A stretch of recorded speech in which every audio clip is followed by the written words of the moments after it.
ఏది అయినా ట్రై చెయ్యి ఆచి చికెన్ మసాలా. ఆచి చికెన్ మసాలా.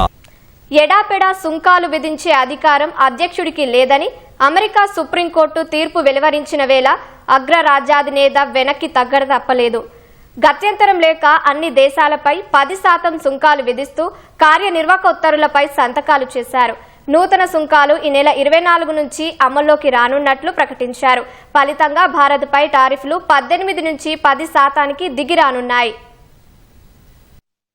ప్రపంచ దేశాలపై విధించిన వివిధ టారిఫ్లను అమెరికా సుప్రీంకోర్టు రద్దు చేసిన నేపథ్యంలో అధ్యక్షుడు డొనాల్డ్ ట్రంప్ కొత్త మార్గాన్ని అన్వేషించారు. 1974 వాణిజ్య చట్టం సెక్షన్ 122 ప్రకారం తనకున్న అధికారాలను వినియోగిస్తూ తాత్కాలిక దిగుమతి సర్ఛార్జీ విధానాన్ని తీసుకొచ్చారు. కొన్ని అంతర్జాతీయ చెల్లింపుల సమస్యలను పరిష్కరించడానికి సెక్షన్ 122 అధ్యక్షుడికి వీలు కల్పిస్తుంది. దీని కింద తాత్కాలికంగా దిగుమతి సర్ఛార్జీని విధించేందుకు అధ్యక్షుడికి అధికారముంది. ఈ చట్టాన్ని ఆసరాగా చేసుకుని ప్రపంచ దేశాల నుంచి అమెరికాలోకి వచ్చే దిగుమతులపై 10% సుంకాన్ని విధిస్తూ ట్రంప్ కార్యనిర్వాహక ఉత్తర్వుపై సంతకం చేశారు. 150 రోజుల పాటు నూతన సుంకాలు అమల్లో ఉంటాయని శ్వేతసౌధం తెలిపింది. ఈ నెల 24 నుంచి ఇవి అమల్లోకి వస్తాయని తెలిపింది. అమెరికా ఆర్థిక వ్యవస్థ అవసరాల దృష్ట్యా కొన్ని వస్తువులపై సుంకాలు ఉండవని వెల్లడించింది. కొన్ని కీలక ఖనిజాలు, ఔషధాలు, బీఫ్, వ్యవసాయ ఉత్పత్తులు, నారింజ, ఇంధన ఉత్పత్తులు, ప్యాసింజర్ వాహనాలు,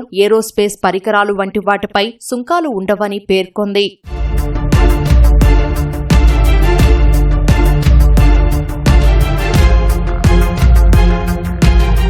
ట్రంప్ తాజా నిర్ణయంతో భారత్ సహా పలు వాణిజ్య భాగస్వామ్య దేశాలతో అమెరికా కుదుర్చుకున్న వాణిజ్య ఒప్పందాల్లో మార్పులు చోటు చేసుకోనున్నాయి. వాస్తవానికి ట్రంప్ అధికారంలోకి రాగానే అన్ని దేశాలతో పాటు భారత్ పైన 25% సుంకాలు విధించారు. ఆ తర్వాత రష్యా నుంచి చమురు కొనుగోలు చేస్తోందన్న కారణంతో మరో 25% అదనపు టారిఫ్లు వేశారు. దీంతో భారత్ పై మొత్తం టారిఫ్లు 50% పెరిగాయి. ఈ క్రమంలోనే ఇరు దేశాల మధ్య సుదీర్ఘంగా వాణిజ్య చర్చలు జరిగాయి. ఇటీవలే మధ్యంతర వాణిజ్య ఒప్పందాన్ని ఖరారు చేసుకుని ఫ్రేమ్వర్క్ ను ప్రకటించాయి. ఫలితంగా భారత్ పై సుంకాలు 50% నుంచి 18% దిగొచ్చాయి. ఇప్పుడు అమెరికా సుప్రీంకోర్టు తీర్పు నేపథ్యంలో ఆ సుంకాలు రద్దు కానున్నాయి. దాని స్థానంలో ట్రంప్ తాజాగా తీసుకొచ్చిన 10% దిగుమతి సర్ఛార్జీ 150 రోజుల పాటు అమల్లో ఉండనుంది. ఈ గడువును పొడిగించే అవకాశాలు కూడా ఉన్నాయని నిపుణులు చెబుతున్నారు.